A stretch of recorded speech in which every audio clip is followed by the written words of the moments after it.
Season 2, Episode 3. And today we're speaking with Steve Roest, who is the CEO and co-founder of PocDoc, an exciting UK health tech startup that is focusing on access, especially when it comes to testing. And with that in mind, we dive deep into the interview. Welcome, Steve. It's such a pleasure to have you with us today. And I've heard a lot about you. I know that you're a fellow podcaster. You're also doing the Health Tech Hour, and it's really fantastic. And actually, you are the second podcaster that I got to interview, because in season 1, we had Tiasa, who's also doing Faces of Digital Health. And now I have the honor to meet Steve from the Health Tech Hour. We don't have an hour, Steve. We have a little bit less. It's just nice to be the other side of the desk, you know. Normally I'm the one doing the interview on the on the Health Tech Hour, so it's nice to be the other side. So yeah, looking forward to talking to you. Cheers, Steve. Like, we love to focus on stories here at the Digital Health Voice, and that brings me to the first question. And I want to know, like, what brought you here on the Digital Health Voice? Like, what's your digital health journey? Like, what made you tick and say, all right, I'm going to dedicate a significant amount of my life in working on a digital health / MedTech startup? So what got you there? Like, what's your story? Yeah, it's a great question. Great way to start. So PocDoc, which is the company that I run and I've co-founded, is really focused on delivering a step change in access around testing, particularly for cardiovascular disease, which is the world's #1 killer. My father had a very large cardiovascular event when I was much younger. So I've always been personally very interested in this area, particularly because even though it's a disease that kills millions of people, actually it's largely preventable. And one of the big gating factors in treatment or people improving their health is actually access to, for example, a 5-marker lipid panel. So our first test that we've developed with PocDoc is a smartphone-based, app-based 5-marker lipid panel that can be taken anywhere. So it's a simple finger prick. It can be done home, community setting, doctor's clinic, wherever, and results within 6 minutes. So my journey really began. I've always been interested in venture-backed technology. I've always been involved in some elements of VC-backed, globally scaled businesses like that. And so I've always been interested in how companies, or being interested involved with ventures that can deliver really 0 to 1, step changes in particular industries, whether it be consumer or B2B or anything where there's genuinely an opportunity to do something that's never been done before, to make a real impact on the world. I'm extremely impact driven, and it's a real honor to be able to have built the team that we've built now. We're based in Cambridge. That's where our research laboratories are. And it's a real pleasure to watch the team and the company scale now in the UK. And then in good time, we'll be launching in the US. So I guess that's sort of my journey really has been predominantly from a technology background. My 2 co-founders are more from the sort of scientific clinical background, but together we make a great team. Yeah, I mean, definitely multidisciplinary is the way to go. And I had the time to explore the digital presence of PocDoc. And the first thing that I saw was lateral flow test. And where did my mind go? Yeah, COVID. Right? Yeah, exactly. But then finally I was like, all right, this is something. And then I was like, and for one moment I was like, no, this is not a swab test. This is a blood test, Stefan. This is a blood test. I think it's a good point there. And we started the company just before COVID, and lateral flow is traditionally used for a yes/no response: pregnancy, COVID, a whole bunch of other infectious diseases. So what's called a qualitative test. So yes or no, or invalid. We've developed lateral flow tests that can be read accurately via our AI-driven image analysis pipeline, which is cloud-based, to provide a quantitative result. So that's not something that anyone's really ever done before, particularly not with multi-marker on the same test. And it unlocks that by using lateral flow, which is the cheapest, most cost-effective testing platform in the world. It actually unlocks that huge step change that drives me particularly around the access. So, I think that and I think the other thing to mention around COVID is that as a result of COVID, I think we all wish COVID hadn't happened. I don't think anyone's going to be like, yeah, that was great for everybody. But the in terms of consumer behavior and acceptance of testing yourself, being tested, regularly testing, being more aware, wanting access to diagnostics, wanting easy access to diagnostics, a huge upswing in what we call personal diagnostics or demand for personal diagnostics. All of that has been hugely, hugely helpful to us. To be fair to us, we were talking about that stuff before COVID, but certainly that massive sea change in consumer and clinician and system organization behavior has been really helpful to us. And from the beginning, we actually believed that there was a role to play for a cloud-based platform, diagnostics platform, which is what we've built, that can actually digitize any lateral flow test. So the work that we did during COVID with the UK government and with a number of other parties was around digitizing the results of a COVID lateral flow test so that you had full traceability, you could verify the result, the data and results could be immediately sent directly to where they need to be sent to, because you can integrate from the cloud diagnostic platform straight back up into the electronic health record or any other healthcare provider. So our view was that lateral flow tests, there's already a huge universe out there, and actually by being able to develop our own tests where none existed before, so cardiovascular disease, type 2 diabetes, particularly around ＨbA1c, female hormone health panel, which is sort of our future roadmap, and being able to do that quantitatively on lateral flow, as well as digitize any existing lateral flow, would be really, really valuable. And another proof point of that, following our work with the UK government, we came to the attention of an organization called PATH, which is one of the largest NGOs in the world. They're partly funded by the Gates Foundation. And they already had a polio lateral flow test that they wanted to deploy in areas of polio outbreak. So where there's a polio outbreak, quick surveillance is absolutely critical. But one of the things with surveillance is that just testing people is not enough. So just distributing a lateral flow test, which is a simple piece of plastic, is not enough. You need to be able to digitize, verify, transmit that information immediately back to the surveillance authorities, whoever they happen to be. And these locations where the outbreaks happen are hundreds, if not thousands of miles away from the nearest pathology lab. So we adapted our PocDoc cloud diagnostic platform and deployed it with them through the PocDoc Polio app that we developed with them. And we hope in Q1, Q2 next year that will be deployed at scale across Pakistan, Senegal, and Tunisia to help scale polio rapid testing in areas where there is no access to a pathology lab. Wow, I mean, Steve, I'm coming from a public health background. So when you talk about surveillance, you talk about, moving from not just the test, but also the data, the reporting, the analytics. Yeah. This is music to my ears. Well, so and also, like, if you think about what's important for population health, is cost effectiveness is one massive factor, right? So sending out hugely expensive test boxes, right, that have been, that have all kinds of complex components to them in the rural areas of Pakistan where these diseases are, just isn't fit for purpose. I'm not saying anything about those boxes, right? Those boxes might be magnificent at providing extremely high fidelity results in a clinical setting, but not really practical when you're looking to screen large volumes of people in areas with low socioeconomic indicators at scale really quickly. It's just not fit for purpose. Yeah, like if I look at the smartphone here, it has really been a game changer, and it has helped us kind of make these links actually between, the cloud, the bringing the tests available to the masses, like all these different pieces of the puzzle. And it's like magical that you guys have been able to deliver this so seamlessly.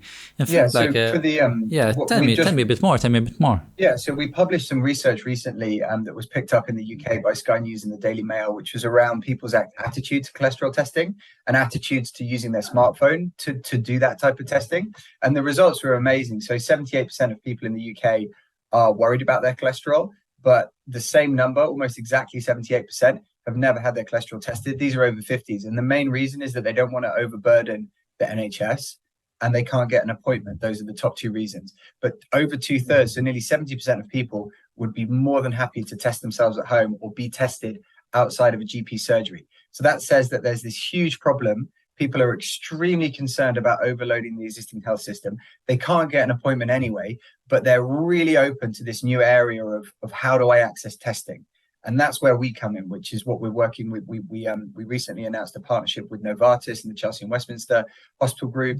We're working with a number of other NHS organizations, as well as rolling out through community pharmacies and corporate wellness programs across the UK, predominantly to just deliver access to simple lipid testing, simple cardiovascular assessment, and then put people on those pathways for future treatment in an easy, cost-effective, highly scalable, highly usable way, because it's all through the PocDoc app. Yeah, I mean, really wonderful, Steve. Like even like seeing all these different links coming to fruition. But like, it's so funny because you naturally answered my second question. Look at that! Which is really great. Like, you see, I don't even need to ask you. I don't even need to ask you. You know, just like naturally go into it. I wonder whether it's because I'm like a podcaster. You know, like I kind of know. Well, there might be something going on there, but I also think that you, from what I can see, that you're so passionate about your work that inevitably you really and truly kind of brought all of this together, and it's like really promising and really like forward looking. But let's look at the bigger picture now, Steve. Yeah.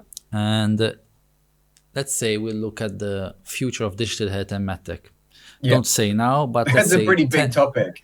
Yeah, it is a really huge one, but I'm sure you can handle it. I'm 100% sure you can handle it. Best, like, how do you see PocDoc fitting into the whole picture? Like, let's say 5 or 10 years down the line, you already started giving some hints about this when you were even mentioning the female hormone profile. Yeah. But how do you see PocDoc fitting into the bigger picture of digital health and MedTech? Like, how do you see it evolving? I mean, I think that there are different themes within digital health and MedTech that are now coming to the fore. Obviously, you know, leveraging artificial intelligence to provide better diagnostic decisions, you know, clearly more cost effective is one. Another one that's really where we fit is access, just fundamentally access. That there are so many conditions where there is a requirement or an incentive to test regularly and to monitor your results. This is even before you may have a disease. This is in the self-care, living more healthily, living a happier life, and access to regular testing is just not fit for purpose at this point in time. So the options are you go to your healthcare provider, which in the UK is the NHS, and it's really difficult to get an appointment. And for a lot of the markers, you wouldn't be able to get a test anyway. Or you go private, and that might be hundreds of pounds. And similarly, anything around that space is taking days, if not weeks, to get the results back, and you might have to go in a second time, and it's very disjointed. So we believe in being able to provide access to anyone that's looking to get tested or be tested for a range of conditions where there's a real value to the patient and to the system in the test being done quickly, the results being available quickly, whether it means that person can be treated or can be provided with advice or can be put on a pathway. And similarly, where there's real value in building out a real-time downstream ecosystem, post-test ecosystem. So what does that pathway look like after that person's done a test? We believe in working directly with healthcare providers, so embedding ourselves in those existing pathways so that we can work alongside them to deliver those results and deliver better outcomes. So our belief is that by increasing access, will increase compliance, increase people in treatment, and ultimately increase health outcomes in a sort of a significantly more cost-effective manner. So for us, it's around building out within each test area that we're looking at, whether that's lipids and cardiovascular disease or any of the others on our roadmap, really going deep into that pathway, you know, from front to back with as many healthcare providers as we can that exist and are working in that pathway. And then moving on through the different areas where our technology can apply, which is extensive, really extensive. And by building out on lateral flow, we benefit from all of the scalability, cost efficiencies of doing that. So I think that this area of access for us is going to, I mean, access is going to get harder. Also, there's issues around health inequality. You know, the access to services differs massively depending upon where you live and what your socioeconomic grouping is and what your ethnic background is. So there's all of these areas where access is becoming or is already a critical component. And it's innovators like us and all of the other people in MedTech and digital health who are doing amazing things that will be able to deliver this change and this improvement. I mean, I think that if you look at the kind of broader arc of where the industry's going, and the need, if you like, the demand side of the equation is getting bigger and bigger and bigger, right? Like, people are living longer, people are less healthy, there are more of us, services are creaking, they're less well funded, you know, so technology is going to have to play that role, and is already trying to. So I think that there's a big opportunity to make a big difference, not with our technology, obviously, but more generally, to fit in. And again, you know, a lot of the one of the amazing things about health technology is that the problems are largely universal, right? That you're dealing with. It's not like an English problem or a German problem or a you know, American problem. These are global issues, and so if there's a way to solve them, then there's no reason why those solutions couldn't apply globally, which is certainly something that's very, very exciting. Wow, Steve, you kind of blew my mind in the past, like the past couple of sentences, and it gets me thinking a lot, like how, I mean, for example, in Malta, the idea of self-testing, you know, took Malta by storm, especially during COVID. Yeah, you guys were quite advanced on the COVID stuff, right? I think you were doing quite a lot of them. Yeah, I think you were quite, you know, a bit like Estonia. You were quite kind of on the early adoption curve, I heard anyway. Yeah, I mean, I was lucky enough to be involved in the setting up the systems, so I'm happy that I contributed a bit there.